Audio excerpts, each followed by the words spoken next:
Narinig mo na ba ang kwento ng mag-inang manananggal na muntik ng sunugin sa gitna ng isang liblib na baryo? Kung hindi pa, samahan mo akong balikan ang gabi kung kailan nagsimula ang lahat, isang gabi ng unos, bulungan, at mga lihim na mabubunyag sa liwanag ng apoy. Si Emilia ang bida sa kwentong ito, isang payat na dalagang lampas 20 anyos na, pero nananatiling mahinhin ang kilos, tahimik kung magsalita, at tila laging may iniwasang tanong. Panganay siya sa 3 magkakapatid, pero matagal na siyang umalis sa bahay ng kanyang ama't mga kapatid nang ipagtabuyan sila ng buong angkan matapos pumanaw ang kanyang ina. Sabi-sabi ng mga kapitbahay, minamalas daw ang pamilya nila, lahat ng lalapit sa kanila, bigla na lang nagkakasakit o naglalaho. Ngayon, nakikitira si Emilia kasama ang kanyang ina, si Aling Rosing, sa isang lumang bahay na pinagtabasan na ng saging at damo sa likod bahay para lang may matanim na gulay. Hindi sila mayaman, ni wala ngang maipagmamalaking alahas o ari-arian. Ang meron lang sila, isang malaking tagong sakit na pinipilit nilang itago sa mata ng mga tsismosa. Tuwing gabi, madalas makitang nakatunganga si Emilia sa bintana, habang ang ina naman niya, madalas inaabot ng madaling araw sa likod bahay, kunwaring nagdidilig o nag-aalaga ng mga halamang gamot. Sa umaga, parang walang kakaiba, naglalako ng kakanin si Emilia sa palengke. At kapag swerte, may mga mabait na bumibili para lang maawa sa payat niyang katawan. Pero sa kabila ng lahat, may isang tao lang na naniniwala sa kanya, si Jomar. Kababata niya ito, palaging nakatsinelas, palaging may daladalang bukayo, at sigarilyo na palihim niyang ibinibigay kay Emilia. Kung walang benta si Emilia, ibinibili siya ni Jomar ng tinapay at mainit na kape mula sa lumang karinderya. Minsan, binibiro pa niya ito na, kung ayaw kanilang tanggapin, ako na lang mag-aampon sa'yo.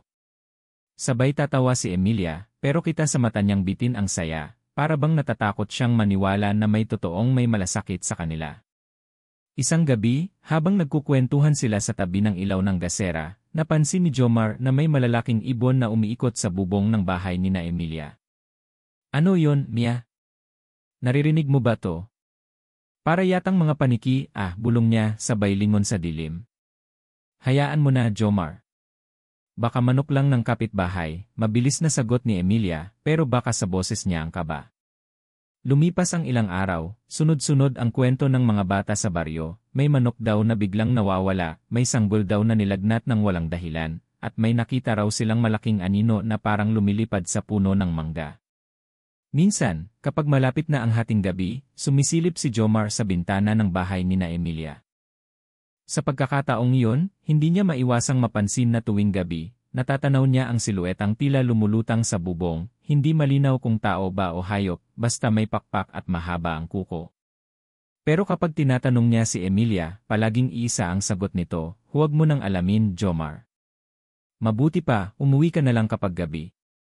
At sa tuwing tatawagin ni Jomar si Aling Rosing para magpaalam, palagi siyang tinititigan nito, parang binabasa ang buong kaluluwa niya. Kaya kung tutuusin, kahit magkaibigan sila, unti-unting nag-umpisa ang hiwaga sa pagitan nila. Isang araw, nadatna ni Jomar si Emilia na namumutla sa gilid ng bahay nila.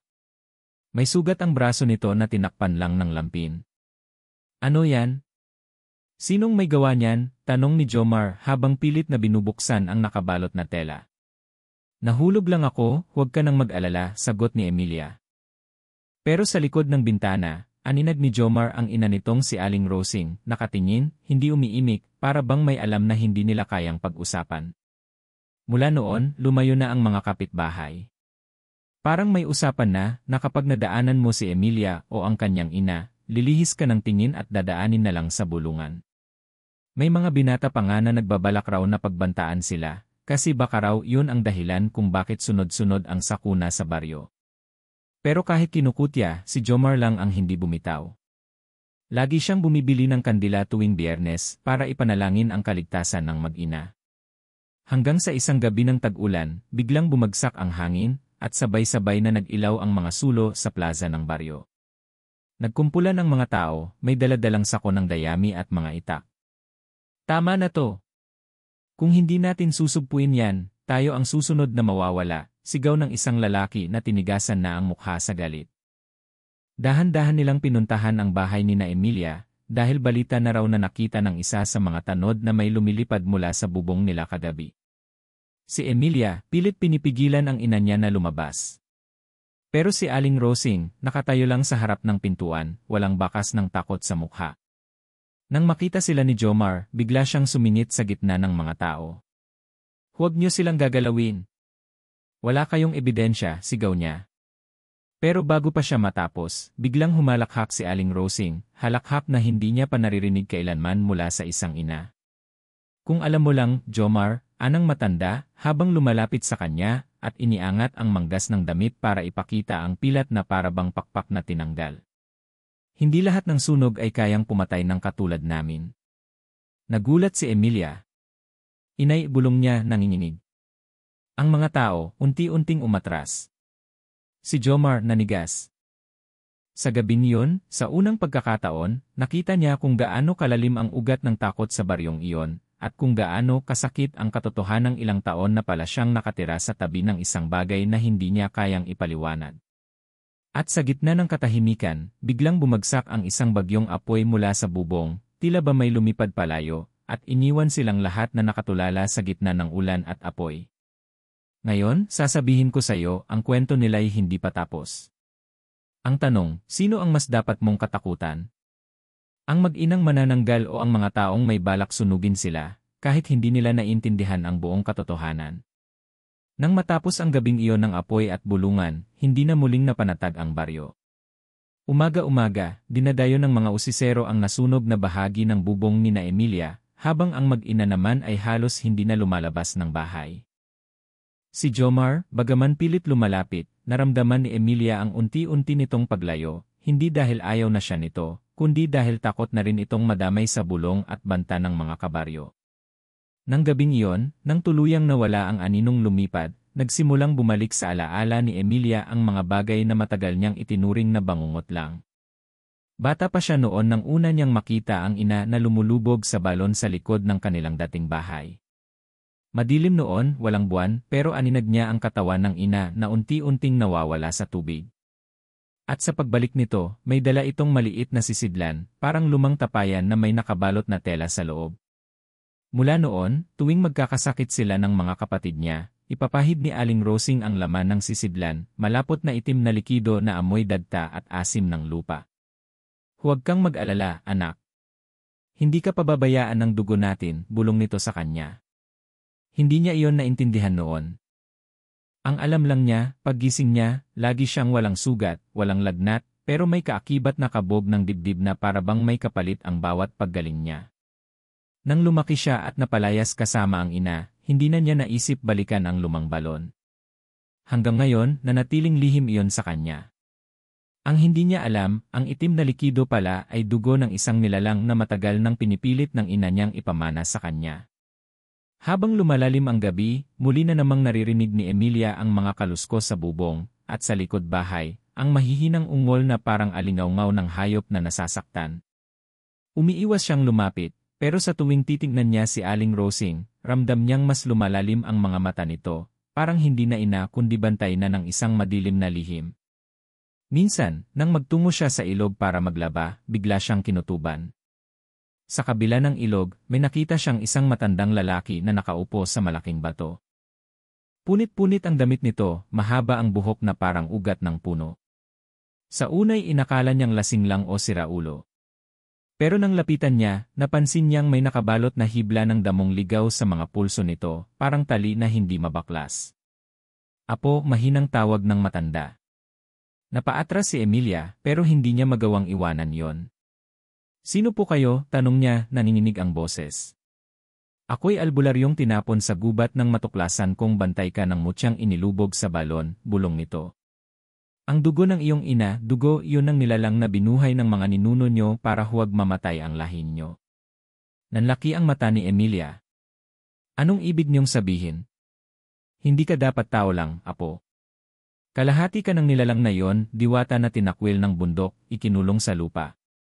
Pero may panganib. Sa bawat patak ng dugo, may kapalit at darating ang huling gabi na kailangang isuko ang laman para manatiling buhay." Natigilan si Emilia. Gusto niyang tumawa. Gusto niyang umalis. Pero parang may kumapit sa talampakan niya, parang ugat na sumasakal. Kung totoo yan, bakit ngayon mo lang sinasabi? Ibinuka ng matanda ang palad nito. Sa loob ay may maliit na bagay, isang kabibe na tila puno ng alikabok at lumang ugat. Ito ang mutya ng dagat. Ang Shokoy ang nagbigay nito sa unang ninuno mo kapalit ng pangakong hindi lalapastanganin ang bundok. Kapag sinira mo ang sumpa, pwede kang bumalik sa pagiging tao, pero kailangang bayaran ang dugo. Tumulo ang pawis sa batok ni Emilia. Pakiramdam niya, bumibigat ang hangin. Biglang umihip ang malamig na hangin mula sa ilog, at sa gilid ng kanyang mata, may nakita siyang nilalang na parang anino na umahon mula sa tubig, mata nito'y hugis puting barya na kumikislap sa dilim. Ano yun? Tanong niya, nanginginig ang tuhod. Ang Shokoy. Hindi pa tapos ang kasunduan.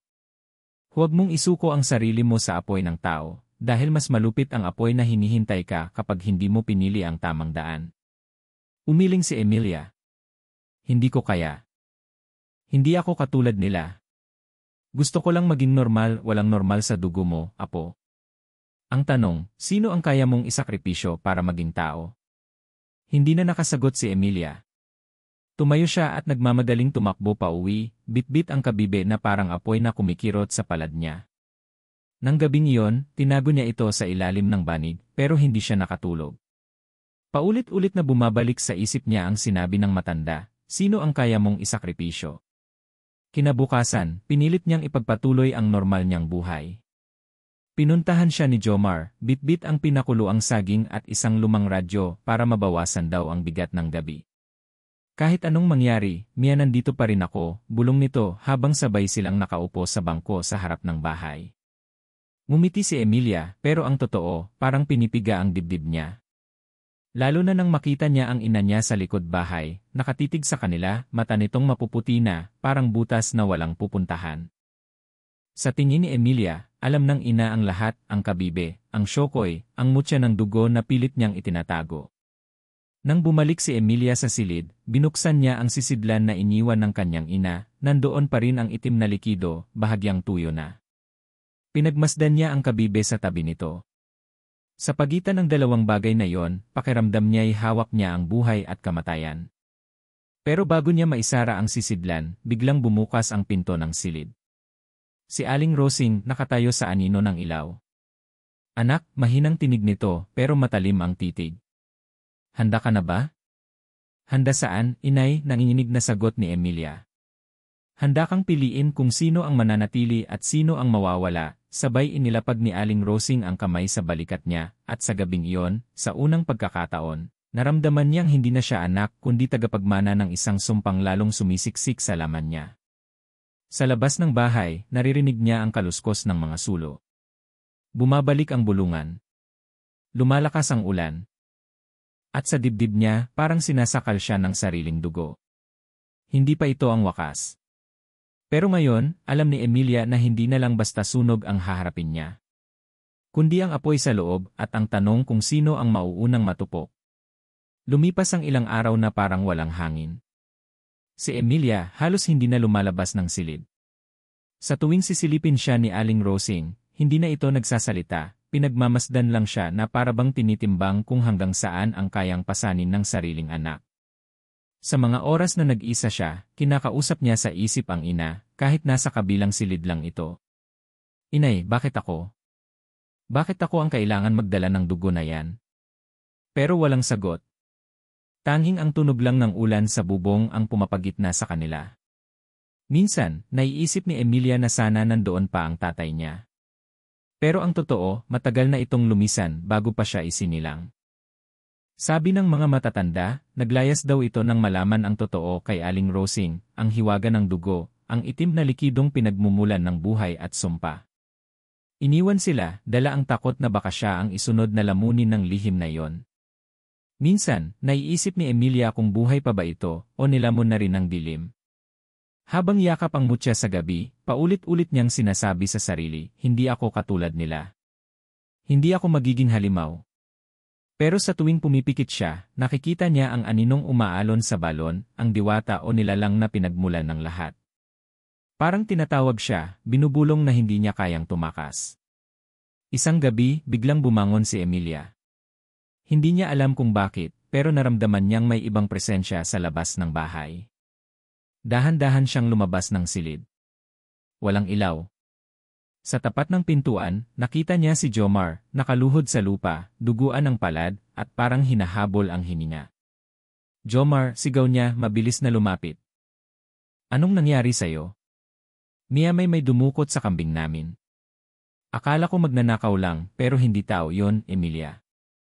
Hindi tao, nanginginig ang boses nito habang pilit na itinatayo ang sarili. Hindi na siya nagtanong pa. Inakay niya si Jomar papasok sa bahay, pero bago pa sila makarating sa silid, biglang bumukas ang pinto ng silong. Lumabas si Aling Rosing, hawak ang isang luma at tuyong palaspas na parang pinagbubuhol ng itim na buhok. Tinitigan nito si Jomar at si Jomar parang napako ang tingin. Hindi ka naligtas dito, iho, malamig na sabi ni Aling Rosing. Ang amoy ng dugo mo'y hinahanap na ng mga nilalang na minsang pinalayas dito. Kaya't kung hindi ka alis, kasama ka sa susunugin nila. Hindi kita iiwan, Emilia, bulong ni Jomar, pero alam niyang binabalot na siya ng takot. Kitang-kita iyon sa kamay niyang nanginginig at sa mata niyang halos lumuluha. Tumalikod si Emilia. Ayaw niyang ipakitang bumabagsak ang loob niya. Bakit pati ikaw, Jomar? Kung tutuusin, siya na lang ang tanging tao na hindi umiwas sa kanya. Siya na lang ang takbuhan niya sa gabi ng mga sigalot at bulungan. Pero ngayon, dala rin nito ang takot na baka pagbayaran ang kabaitan nito ng sariling buhay. Kinabukasan, dumiretso si Emilia sa lumang balon. Wala siyang sinabi sa ina. Bitbit niya ang mutya na balot pa sa tela. Humarap siya sa balon na parang libingan. Ilang taon na rin mula nang huli niya itong makita, pero sa gilid nito, nandoon pa rin ang marka ng kamay ng kanyang ina. Nakaukit sa semento ang hugis palad, parang inaangkin ang bibig ng lupa. Iniluhod niya ang mutya sa gilid. Ano ba talaga ang gusto mo sa akin? Mahinang bulong niya sa kawalan. Saglit na katahimikan, pero mula sa lalim ng balon, may umalingaw na mahinang tinig na parang humahaplos sa kanyang batok. Hindi ikaw ang pinili kundi ang dugo mo. Napapikit si Emilia. Tumulo ang luha niya. Kung ganon, bakit hindi na lang ako? Bakit kailangan pa ng iba? Biglang bumigat ang hangin. Mula sa kabila ng balon, may gumapang na anino, itim, parang usok na may hugis ng isang hayop. Hindi niya maaninag kung ano, basta malinaw ang pulang mata nito. Lumapit ito sa kanya. Hindi sumasayad ang katawan nito sa lupa, pero ramdam niya ang bigat ng presensya. Ibabalik mo ba ang mutya, anak ng dilim? Bulong ng anino. Hindi ko alam, nanginginig niyang sagot. Pero kung ito lang ang para sa amin, hindi ko kaya. Sa halip na sagutin siya, biglang dumampi ang malamig na hangin sa balikat niya. Ramdam niya ang kislap ng kabibe, kumirot ang palad niya na parabang sinusunog siya ng sariling laman. Napaatras siya, pero bago siya bumagsak, bigla siyang hinawakan ng isang kamay. Si Jomar. Huwag mo akong iiwan, bulong nito. Kung ano man yan, lalaban tayo. Hindi mo naiintindihan, Jomar. Hindi mo naiintindihan, humahagulgol na sagot ni Emilia. Sa likod nila, biglang umihip ang malakas na hangin. Mula sa kakahuyan, may narinig silang mga kaluskos, sunod-sunod, para bang may humahabol. Lumitaw ang maliliit na aninong parang aso, pero mahaba ang bunganga at kumikislap ang mga mata sa dilim. 3-5-7. Dahan-dahan silang pumapalibot kina Emilia at Jomar. Mia, hinigpitan ni Jomar ang kapit sa balikat niya. Ano to? Mga bantay. Mga hayop na ginising para sunduin ang mutya, pabulong na sagot ni Emilia, halos hindi niya nakilala ang sariling boses. Hindi siya handa. Hindi siya sanay lumaban. Ang alam lang niya, sa bawat paghakbang niya palayo sa sumpa, mas lalong lumalapit ang dilim. At ngayon, dala-dala na nito ang buhay ng taong pinili niyang mahalin. Tumalikod siya kay Jomar. Hinawakan niya ang kamay nito at isinuksok ang mutya. Dalhin mo to, lumayo ka na. Ayoko. Hindi mo na ako kayang itaboy ngayon, sagot ni Jomar. Biglang tumalon ang isa sa mga anino, nangagilalas ito ng matatalas na ngipin, pero bago pa man sila masunggaban, sumiklab ang palaspas na iniwan ni Aling Rosing. Mula sa likuran nila, dumating ito, hawak ang nasusunog na palaspas na bumabalot ng usok. Umalis kayo, sigaw ni Aling Rosing. Walang hahawak sa anak ko. Napatigil ang mga nilalang, suminasing, umatungal, at isa-isang umurong pabalik sa kakahuyan. Si Emilia parang nabunutan ng tinik. Pero nang tignan niya ang ina, nakita niya ang pagod, ang mga mata nitong humihina na parang apoy na nauupos. Anak, kung di mo kaya, ako ang sasalo. Pero dapat mong malaman, hindi habang buhay ang palaspas, hindi habang buhay ang katawan ko. Sa gabing iyon, humigpit ang yakap ng takot kay Emilia. Hindi na ito kwento ng isang mag-inang itinakwil. Ito na ang kwento ng isang sumpang hindi na basta maitatago. At sa bawat pagsiklab ng palaspas, alam niyang hindi lang anino ang kalaban, kundi ang sarili niyang dugo na kumakawala sa dilim. At habang bumabalik sila sa bahay, nakayuko si Jomar. Sa palad niya, hawak pa rin ang mutya. Hindi niya alam kung anong mas mabigat, ang bigat ng lihim, o ang bigat ng pag-ibig na handang lamunin ng dilim. Matapos ang gabing iyon sa kakahuyan, parang hindi na bumabalik ang liwanag sa paligid ni Emilia. Kahit tirik ang araw, ramdam niya ang lamig na bumabalot sa balat niya, lamig na para bang humahaplos sa ugat para ipaalala kung kaninong dugo ang dumadaloy sa kanya. Hindi na muling lumabas ng bahay si Jomar. Sa halip, nanatili ito sa bakuran nila, nakaupo sa harap ng kubo, palaging may hawak na bulok at kandila. Paulit-ulit niyang sinisilip ang paligid, binabantayan kung may aninong babalik. Minsan, nagkakasalubong ang tingin nila ni Emilia mula sa bintana. Walang salitang lumalabas, pero ramdam ni Emilia ang bigat ng tanong sa mata ni Jomar, hanggang saan tayo lalaban? Isang gabi, habang pinapahid ni Aling Rosing ang natitirang itim na likido sa sugat na nakuha ni Emilia mula sa kagat ng isa sa mga nilalang, biglang bumaluktot ang katawan ng dalaga. Mainit ang balat niya pero nanginginig siya na parang nilalamig. Inay, bakit parang lumalala? Bulong niya habang pumipiglas ang laman ng braso niya, para bang may gumagapang na buhay sa ilalim ng kanyang balat. Tahimik lang si Aling Rosing. Pinisil nito ang sugat, at mula roon, tumulo ang ilang patak ng dugo, kulay itim na parang nasunog na langis. Nang makita yon ni Emilia, napapikit siya, pigil ang iyak. Hindi na ito basta sugat, anak. Simula na ito, mahinang sambit ng ina. Kung hindi mo palalakasin ang loob mo, unti-unti kang lalamunin ng sumpa. Bago pa man ang mga nilalang na yon, ang unang kalaban mo, sarili mo. Gusto niyang sumigaw. Gusto niyang aminin na takot siya. Pero sa harap ng ina niya, wala siyang nailabas kundi ang basang hikbi na itinago niya sa ilalim ng kumot nang humiga siya. Sa labas, narinig niya ang kaluskos ng bulok ni Jomar habang pinapatalas ito sa bato. May mga sumisingit na alingaungaw ng mga ibong hindi niya kilala, malalalim ang huni, parang hindi galing sa lupa. Kinabukasan, pinilit ni Emilia bumangon. Pinunasan niya ang pawis sa leeg, sinuot ang lumang pulang saya na hindi na niya nagagamit simula nang palayasin sila sa bayan. Nang lumabas siya, natigilan si Jomar. Mia, anong balak mo? Tanong nito, baka sa boses ang kaba. Hindi na tayo pwedeng maghintay lang, Jomar, sagot niya, pilit pinatitigas ang boses kahit nanginginig ang tuhod niya. Kung babalik sila, kailangan nating malaman kung saan sila nanggagaling. Kailangan nating tapusin ang ugat nito bago pa nila tapusin tayo. Saglit na natahimik si Jomar. Binaba niya ang gulok at iniabot kay Emilia ang lumang lambanog na dala niya mula pa kahapon. Inumin mo. Pampalakas ng loob. Tapos, kung saan ka pupunta, sasama ako. Hindi na tumanggi si Emilia. Nilagok niya ang mainit na alak na dumiretso sa lalamunan niya, uminit ang sikmura niya pero hindi nabawasan ang lamig na bumabalot sa puso niya. Nang gabing iyon, sabay silang lumabas patungo sa lumang balon. Bitbit ni Jomar ang gulok at isang maliit na sako ng asin na sabi-sabi panlaban daw sa mga nilalang na hindi kayang tikman ang alat. Si Emilia naman, hawak ang mutya na balot pa rin sa puting tela.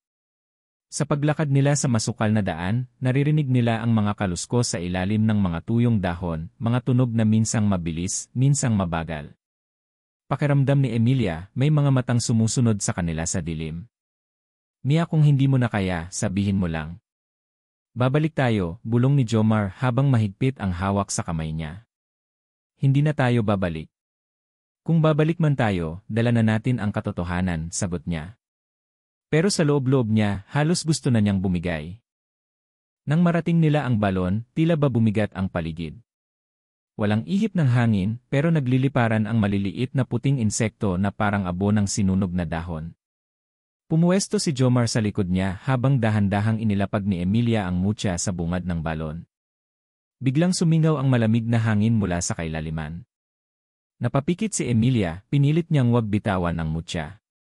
Sa gitna ng katahimikan, narinig niya ang tinig, hindi tinig ng tao kundi parang maraming bibig na sabay-sabay na bumubulong sa pinakailalim ng kanyang ulo. Dugo mo ang susi. Balik mo kami. Pakawalan mo ang laman. Napaatras si Emilia. Napakapit siya sa braso ni Jomar. Naririnig mo ba yon? Bulong niya. Umiling si Jomar. Wala akong naririnig, Mia, ano yon? Hindi siya sumagot. Sa halip, sinilip niya ang balon, pero sa dilim, may aninong gumagalaw. Hindi niya maaninag kung tao o hayop, pero sigurado siyang buhay ito. At sigurado siyang nag-aabang ito sa bawat patak ng dugo niya. Biglang umihip ang malakas na hangin. Napaatras si Jomar, sabay hawak sa sako ng asin. Mula sa paligid, naglitawan ang maliliit na mata sa kadiliman, pula, berde, dilaw. Maraming anino. Mas marami pa kaysa noong una. Kailangan na nating bumalik, Mia, hindi na to ligtas, pilit na sabi ni Jomar, nanginginig ang boses. Pero bago pa siya makahakbang, may isang nilalang na biglang humampas mula sa gilid ng puno. Parang malaking anino na may mga galamay na itim na usok.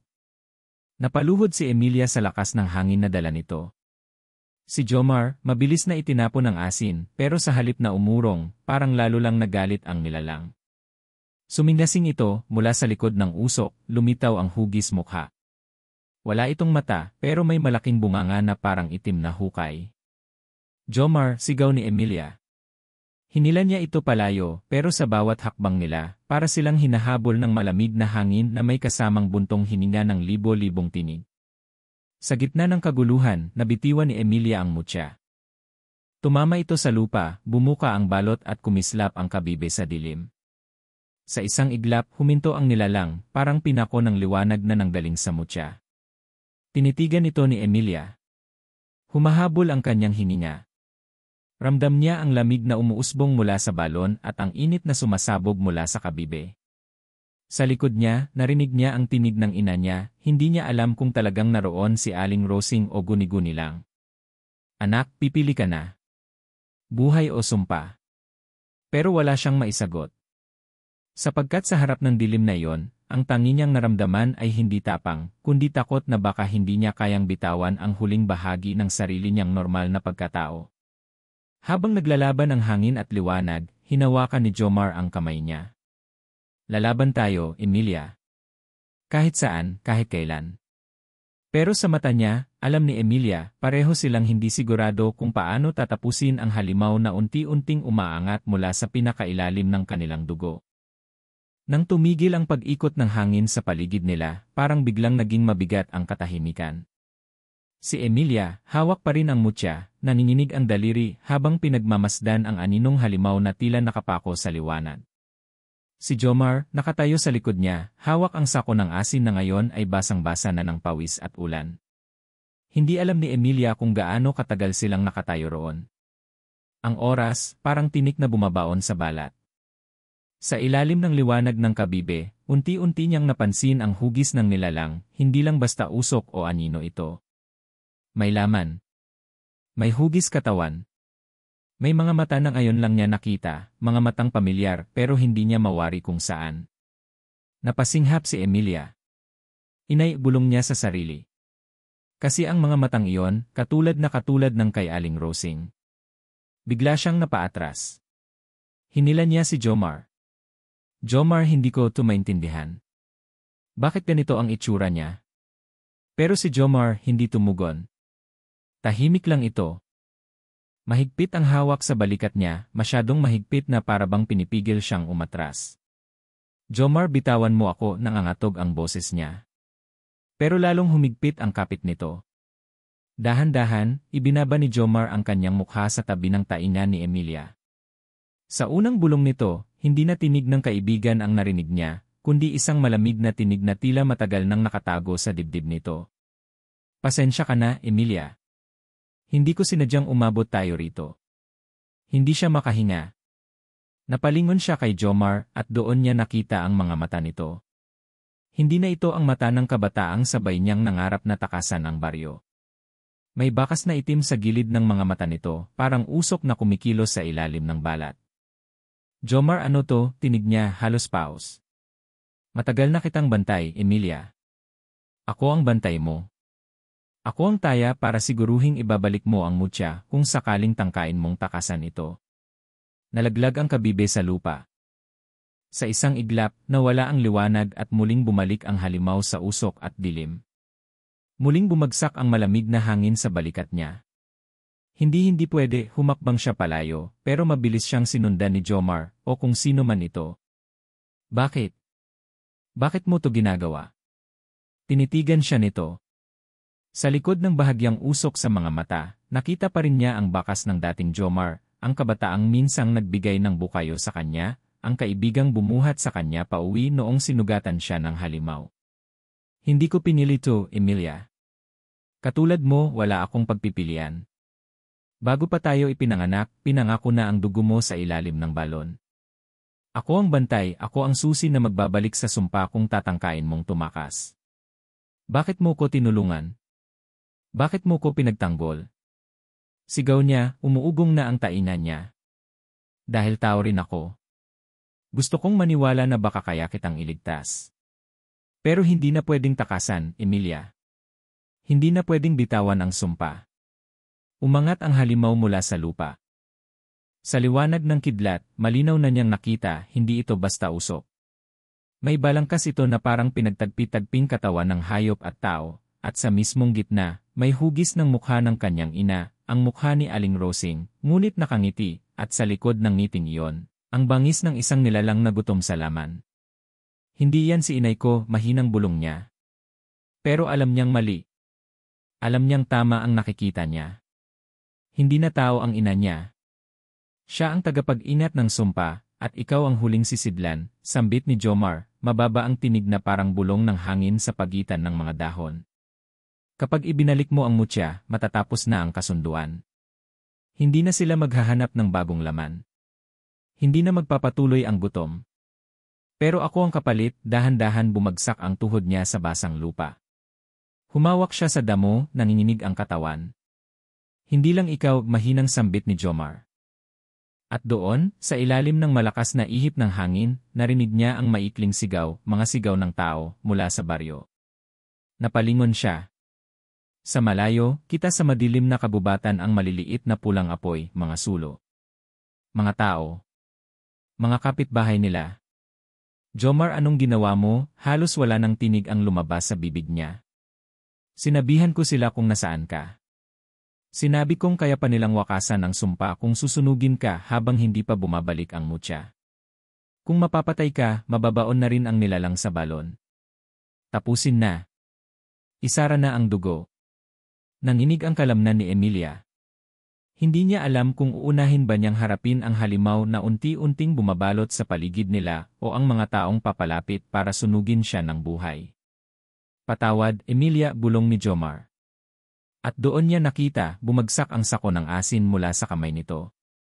Sa halip, sa palad nito, bumukas ang itim na palaspas na ibinigay ni Aling Rosing. Tayo ang susi. Tayo ang huling handog. Sa ilalim ng bumubuhos na ulan, bumalot ang usok mula sa lupa. Ramdam niya ang bawat sirit ng apoy na palapit. Naririnig niya ang yabag ng galit ng mga paa. At sa pagitan ng lahat ng iyon, naramdaman niya ang mainit na patak ng luha na bumagsak sa pisngi niya, hindi kanya, kundi kay Jomar. Patawarin mo ako, muli nitong bulong, bago lumuhod sa tabi niya. Mahigpit nitong hinawakan ang palad niya. Sa pagitan ng dilim at liwanag ng kidlat, magkahalo ang takot at pagkakabuhol ng mga kaluluwang wala nang pupuntahan, kundi ang apoy ng katotohanan. Pero sa ilalim ng lahat ng iyon, bumubulong pa rin ang balon, boses na paulit-ulit, malambing pero malamig, balik mo kami. Pakawalan mo kami. Isara mo ang dugo. At alam ni Emilia, kung hindi siya papili ngayon, tuluyan na siyang lulunurin ng sumpang pinanganak siyang daladala. Sa ilalim ng bumubuhos na ulan, parang bumigat ang bawat patak sa balikat ni Emilia. Ang mga sulo sa malayo, Unti-unting lumilinaw, mga anino ng tao na puno ng galit at takot, sumisigaw ng mga salitang minsan na ring ibinulong sa kanila noong mga bata pa sila, sunugin ang halimaw. Walisin ang sumpa. Nanginginig ang palad ni Emilia habang mahigpit pa rin siyang hawak ni Jomar. Kahit puno ng luha ang mga mata nito, ramdam niya ang puwersang pilit siyang hinihila pabalik sa kabundukan ng kadiliman na matagal nang bumabalot sa dugo nila. Emilia, bulong ni Jomar, kaya mo pa bang tumakbo? Pero walang lumabas na boses sa bibig niya. Tila binuhol na ng balon ang lalamunan niya, pinipigilan siyang sumigaw.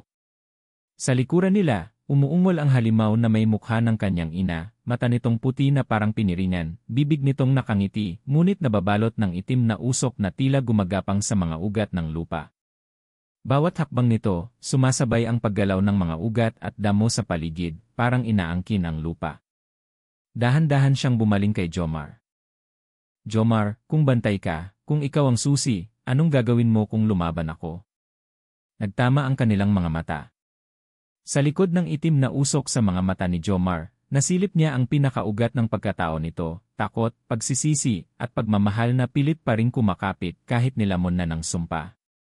Hindi ko alam kung kaya ko pa, Emilia. Pero kung lalaban ka sasama ako, bulong nito, boses na halos hindi naririnig sa tunog ng ulan at yabag ng mga taong papalapit. Bumangon si Emilia, nanginginig ang tuhod. Inabot niya ang mutyang nahulog kanina, ngayon ay bahagyang nalubog sa putik pero kumikisla pa rin, parang humihinga. Sa pagkakahawak niya rito, ramdam niyang hindi na siya buo. Ang bahagi niya, kasama na ng mutya, kasama ng balon at halimaw sa harap nila. Umusob si Jomar, sumandal sa tabi niya. Hawak nito ang itim na palaspas na ngayon ay parang nasusunog mula sa loob. Emilia, ibalik mo na. Isara na natin to, pero sa loob-loob niya, alam niyang hindi lang iyon ang paraan. Muling umuungol ang halimaw. Umabot ito ng kamay na parang usok na humahaba, dumidikit sa balikat niya. Sa kabila ng lamig ng ulan, mainit ang haplos nito, init na parang apoy na sumusunog sa loob. Tumingin siya sa mata ng halimaw, hinahanap ang ina. Inay, kung nandyan ka pa, pakinggan mo ako. Hindi ako sisidlan. Tao ako. Anak mo ako. Sa harap nila, nagsimulang sumigaw ang mga tao.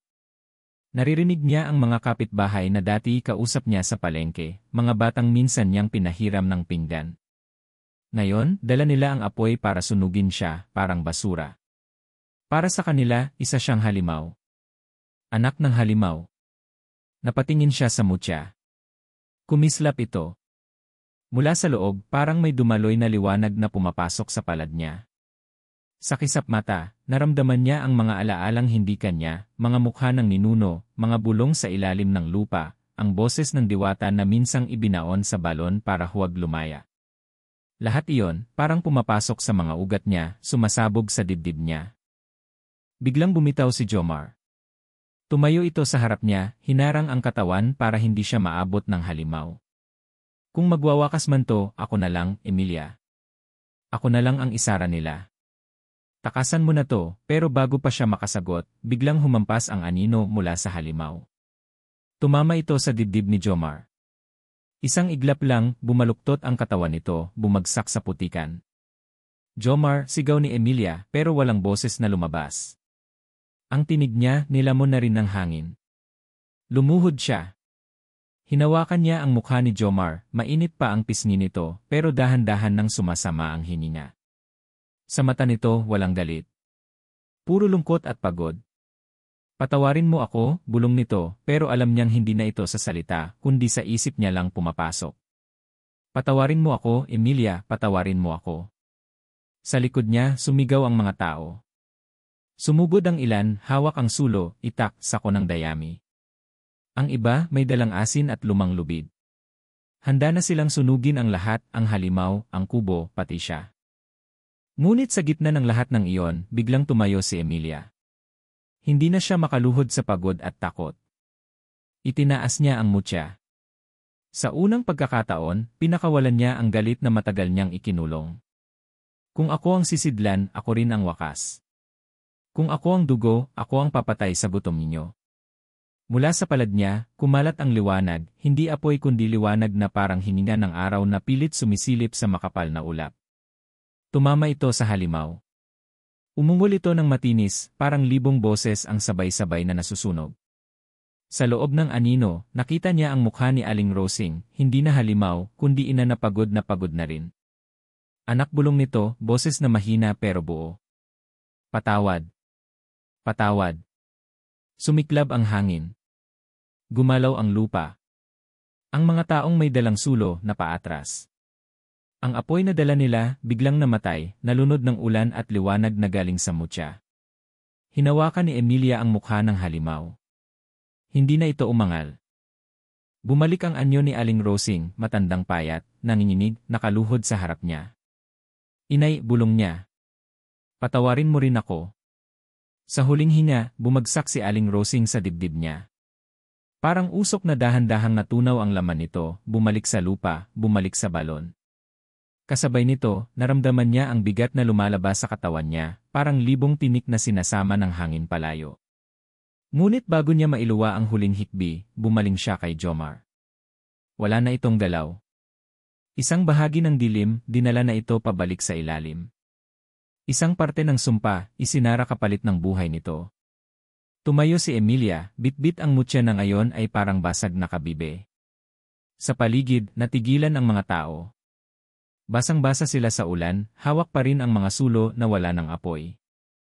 Sa tingin nila, walang halimaw na naiwan, tanging isang babaeng basang-basang nakatayo sa gitna ng putikan, yakap ang basag na mutya. Sa dibdib niya may natitirang init. Hindi niya alam kung ano ang iniwan ng liwanag na yon, kung tuluyan na ba siyang malaya, o kung may kapalit pa rin ang lahat. Habang pinupulot niya ang sako ng asin ni Jomar, naramdaman niyang hindi pa tapos ang lahat. Dahil sa ilalim ng basag na mutya, may kislap pa rin. Maliit na butil ng liwanag na parang buto na muling isisibol kung sakaling may magkamali na naman. Sa malayo, huminto ang ulan. Umangat ang hamog. At sa unang sikat ng araw na sumilip sa makulimlim na kagubatan, alam ni Emilia, ang sumpa, hindi basta namamatay. Ibinabaon lang ito sa pinakailalim ng tao, hinihintay ang susunod na magpapakain ng laman. Tahimik na bumagsak ang liwanag mula sa basag na mutya, kasabay ng huling patak ng ulan na tila hinuhugas ang lahat ng dugo, luha, at sigaw na isinumpa ng balon sa kanilang mag-ina. Si Emilia, nakaluhod pa rin sa putikan, yakap ang basag na kabibe na ngayon ay para na lang ordinaryong piraso ng kabibe, wala na ang kislap, wala na ang lihim. Sa tabi niya, nakahandusay ang katawan ni Jomar, malamig na at tahimik na parang natutulog lang.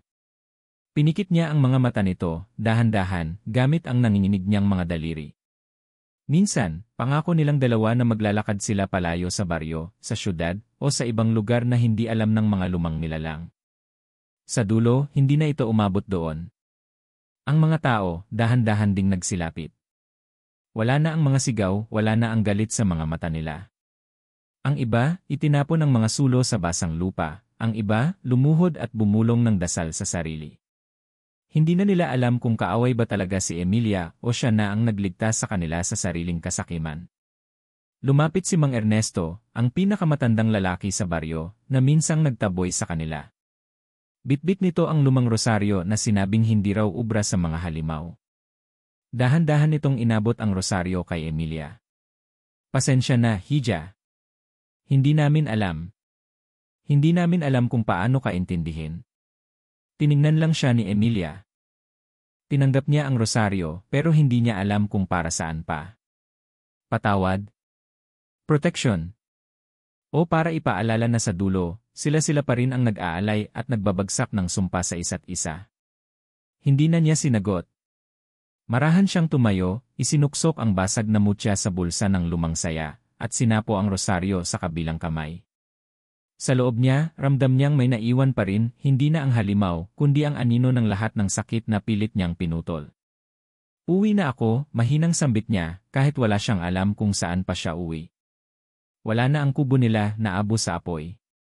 Wala na ang ina niya, ang ina na minsang nilabanan ang buong baryo para sa kanya, pero naging uhaw din sa laman, naging tagapag-ingat ng lihim na muntik nang pumatay sa kanya. Wala na rin si Jomar, ang bantay na naging taksil at naging bayani rin sa huli. Sa unang pagkakataon, pinakawalan ni Emilia ang mabigat na hininga. Lumakad siya papalayo sa mga tao. Wala ni isa ang gumalaw para pigilan siya. Ang iba, yumuko. Ang iba, umiwas ng tingin. Ang iba, umiiyak pero hindi alam kung para kanino ang iyak nila, para sa sarili, para sa kanya, o para sa mga kasalanang alam nilang hindi basta nawawala. Habang nilalampasan niya ang gubat, ramdam niya ang malamig na hamog na bumabalot sa mga binti niya.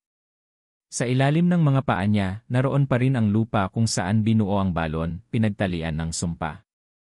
Wala na ang halimaw pero alam niyang ang ugat nito, nakabaon pa rin sa ilalim, hihintayin lang ang susunod na madilim na gabi, susunod na taksil na dugo. Pagdating niya sa gilid ng bukid, natanaw niya ang unang liwanag ng araw. Sa unang pagkakataon, hindi siya kinilabutan sa sikat ng araw. Hindi ito mainit na parang apoy na susunog sa kanya, kundi araw na bumabalot sa balikat niya, tinutulak siyang humakbang palayo. Mula sa bulsa, kinuha niya ang basag na mutya. Tinitigan niya ito. Sa bitak nito, may maliit pa ring makinang na piraso, tulad ng alon na bumabalik-balik sa pampang. Alam niyang hindi tuluyang mawawala ang lihim. Hindi tuluyang mamamatay ang gutom ng lupa. Pero sa kamay niya ngayon, hindi na ito multo. Tao na siya. May sugat. May bigat. Pero tao. Sa tabi ng bukid, naupo siya sa malaking bato na minsang naging tambayan nila ni Jomar. Doon siya umiyak, hindi dahil sa takot kundi dahil sa kalayaang may kasamang kirot. Ang kalayaang binayaran ng dugo, luha, at mga alaala ng mga taong umalis na. Habang pinupunasan niya ang pisngi niya, naramdaman niyang may natira pa. Kaunting lakas. Kaunting sigla. Kaunting tapang para buuin ang bagong araw. Isinuksok niya ang rosaryo sa bulsa, katabi ng basag na mutya. Kung may susunod man sakin, mahina niyang bulong, maghanda ka. Hindi na ako ang sisidlan mo. Sa malayo, sumigaw ang mga ibon. Ang mga aninong kanina lang nagbabantang susunog sa kanya, ngayon ay naglaho na sa hamog. Sa isip niya, naroon pa rin ang tinig ng ina, mahina, pabulong, hindi na utos kundi paalala, patawad, anak. Tumayo siya sa bato.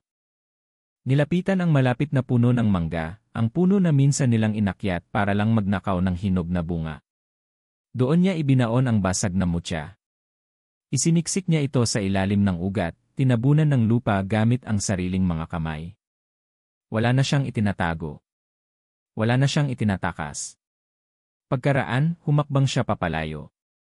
Wala siyang dala kundi ang basang saya, ang rosaryo, at ang mga pilat na magpapaalala kung sino siya noon.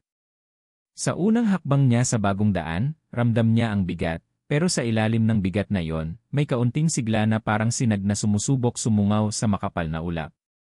Doon niya napagtanto, hindi lang pala ang halimaw ang nasusunog sa apoy. Pati ang takot, kaya ring tupukin kung hindi mo ito tatakbuhan. Ang sumpa, hindi natatapos sa balon, nagtatapos ito kung handa kang bitawan ang dugo at baguhin ang kwento. At sa bawat hakbang niya palayo sa baryo, iniwan niya ang mga nilalang, ang lihim, at ang takot sa likod niya, kasabay ng pangakong kung sakaling bumalik ang dilim, may mga susunod na hindi na muling magpapalunod. Bumaling siya sa silangan, pinanood ang unang sinag ng araw na pumunit sa ulap. At sa ilalim ng liwanag na yon, naramdaman niya sa wakas na kaya niyang mabuhay, hindi bilang sisidlan, hindi bilang biktima, kundi bilang taong handang baguhin ang sariling sumpa. At sa huling dampi ng malamig na hangin, tiniyak niya sa sarili, minsan tayong sinumpa, pero tayong tao rin ang may kapangyarihang tapusin iyon. Basta't may isang maglalakas loob humakbang palayo.